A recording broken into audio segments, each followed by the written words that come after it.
Hey everybody, welcome to DVD Tuesday, the only DVD review show that is legally distinct from the Attack of the Show segment DV Doomsday.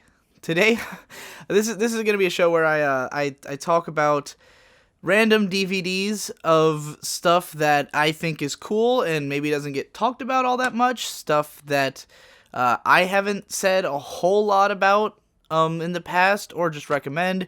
So most of it will probably be anime, some of it will be live action films, especially Asian ones. I'll try to alternate between them somewhat. So for this first video, I'm going to talk about Season 1 of Hidamari Sketch. This is a classic moe, cute girls doing cute things show. In fact, it was kind of my introduction to the genre. Not that I'd never seen, well, at the time I hadn't really seen anything quite like it before. It was out around the same time as Manabi Straight, and I watched both of those sort of in tandem. But whereas Manabi Straight is more of the K-On! School of narrative-driven cute girls doing cute things show, Hidamari Sketch is much more slice of life, much more down-tempo, sitting around having conversations kind of show. The premise is essentially that there's these four girls who all go to an art-focused high school, and they live in an apartment complex directly across the street from the school. It's like a student living apartment, and so the four girls each have their own room. These two live next to each other on the top floor, these two live next to each other on the bottom floor, if I recall correctly, and they become friends just sort of by way of being around each other. These two are freshmen, these two are in their second year when the show first begins, and it's just about them kind of having their daily life adventures and having fun. Most of what makes this show great is the chemistry between these four girls. Each of them has a very distinctive personality, and they all work really well together. You've got the main character, Yunochi, who is sort of the shy, pretty normal girl. She kind of comes to this art college hoping to learn how to be an artist and to be expressive, but she doesn't really know what she wants to do in that field. She just kind of knows that she's seen other art that's inspired her. She doesn't quite know what her art is going to be yet. So she's here to kind of learn and grow. She's sort of shy, but she gets dragged along by these other girls into their sort of circle, and she starts to become a little bit more self-confident and capable of being herself.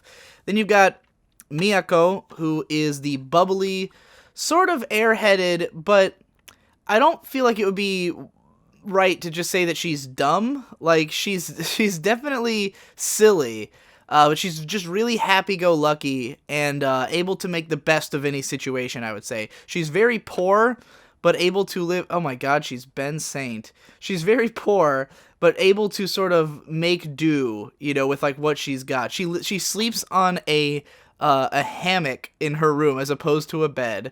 Spends a lot of time laying around, eats anything in sight, and so she's kind of ditzy, but at the same time, she's got like a bit of a street wisdom to her, and she's very confident and outgoing, and so she's able to drag Yuno along and sort of complement Yuno's hang-ups in a good way.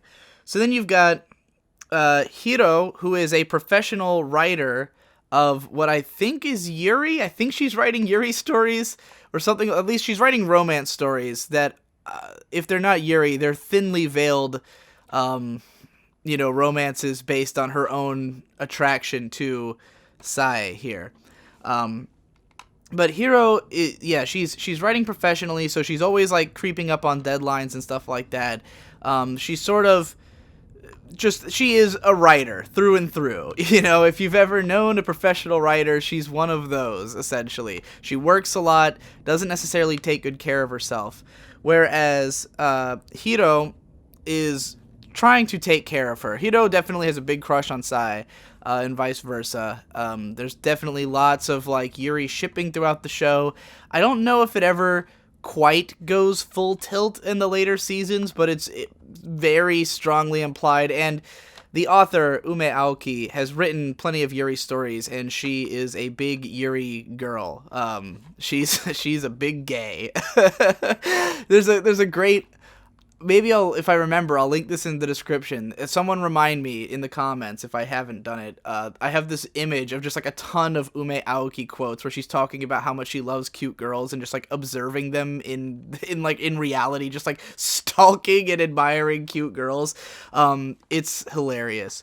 So yeah, so those two are basically big gay. Hiro is more of like the I guess you'd call her like a housewife, kind of, in the way that she acts. Like, she's always concerned about her figure and doing things sort of properly. She's very much like she cooks and cleans kind of character. Though she doesn't necessarily have like, she's not demure or anything. She's not like a Yamato Nadeshiko. She's just sort of a normal, like, housewife type woman. And so the four of them just kind of get up to interactions about whatever. Sometimes there'll be events going on, or they'll just be at home, sitting around a table, having a conversation about something. Sometimes they're working on art projects together. Some episodes will just be about, like, maybe Yuno gets sick and starts having fever dreams, and the other girls are taking care of her or something. But that fever dream aspect is important to this, because the biggest thing that sets this show apart is its visual aesthetic. It's directed by Akiyuki Shinbo.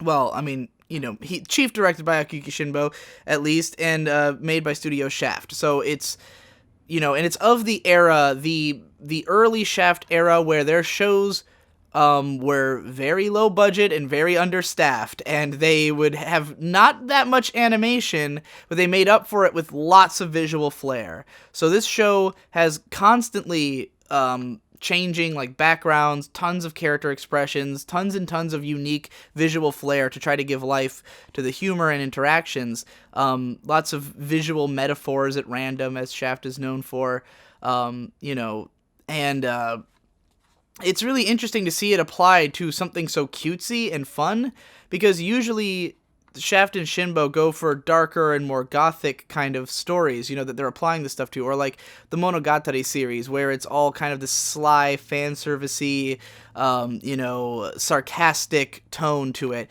This is applying all the same visual tricks to just making something fucking adorable. Like, there's no sarcasm to this show, really. Maybe a little bit of irony in the way that the show itself is treating the characters, but all the characters are just adorable and having a fun time. There's nothing about this that's like overly ironic or anything. But the visuals really work well with bringing that to life. It's using just a different color palette with a lot of the same techniques to be cutesy and fun. And you know, I really love this show on just the strength of the characters and the aesthetic. It's very pleasant to watch.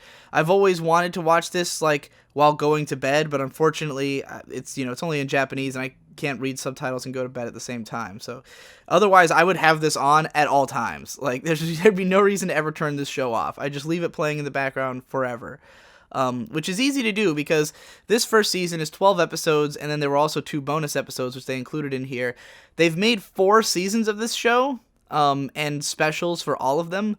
I still haven't seen seasons 3 or 4. I've only seen the first 2. It took me over a year to finish season 1, and then over another year to finish season 2 from the time that I started it, and I still haven't finished seasons 3 or 4. So this is a show that you can watch at very much your own pace. The episodes are actually not even in order, because there's continuity across the show, but the continuity is not very important, and so they deliberately mixed up the episode order. So it takes place over the course of about a year, but each episode the title of the episode is the date that the episode takes place on.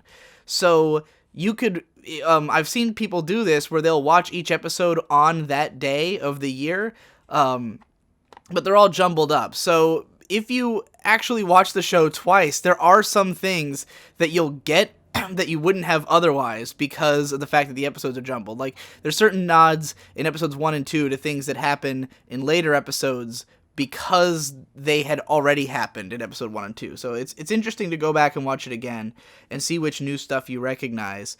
But, you know, the narrative's so inconsequential that it's not really a big deal. It's not until season 3 that the story really starts moving forward, because that's when the characters get into the next year of school, there's some new characters get introduced, and it becomes more plot-driven as the characters head towards graduation, which tends to be where these kinds of shows end.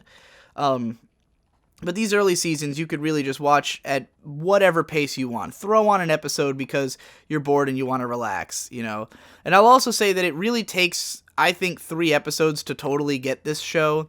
I know I'm someone who's always said that I don't believe in the 3-episode test, and that you can tell if you're going to like a show or not by episode 1. And I still think that's true of this show. I mean, I didn't drop it after episode 1. I was so intrigued with the art style at the very least, and like the general tone of it, that I kept going. But I do think it wasn't until episode 3 that I was sold on the characters. Like, that's when they had like enough moments that really shined that I went, okay, I do want to watch these guys forever. You know, I want to see what's going to happen with these guys. So, you know, if you watch episode 1 and it seems like this is the kind of show you would like, but you're just not totally sold on it, it does pick up. If you watch episode 1 and you think this is not my kind of show at all, don't bother. It's not going to change that much. But you should be able to tell. So yeah, I highly recommend it. It's one of my favorite shows. I haven't watched it in a few years, so it's not going to be on my favorites list, or I can't give it a ranking or anything. But for a long time, this was one of my top 10 favorite shows. You know, it's up there. It's right behind like K-On! And Lucky Star on my top, like the god tier of cute girls doing cute things shows. Which that's my god tier. There's K-On!, Lucky Star, Hidamari Sketch, and that's it. That's the god tier. Everything below that is below that, you know. So yeah, highly recommended if you're into that kind of show. And join me next time for more DVDs on DVD Tuesday.